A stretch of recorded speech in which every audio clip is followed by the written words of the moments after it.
这辆从广州黄埔区开过来的特斯拉 Model S， 行驶在高速路上时前减震突然趴窝了，保险公司不予赔付。车主咨询了 4S 店，给出的方案是4条减震一起更换，总价格是6万，车主当场就受不了。好在之前看过我专业维修减震的视频，是通过视频下方联系我直接过来的。下面就看我们是如何把减震修复回去的。视频创作不易，能不能点个赞鼓励鼓励，给师傅前进的动力？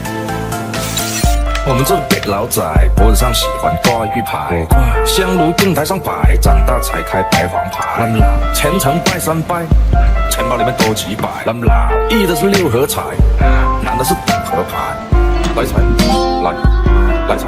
很快维修小哥就将减震修复完了，都看到这里了，你们觉得保险有责任吗？这样的维修收多少合适？评论区讨论一下。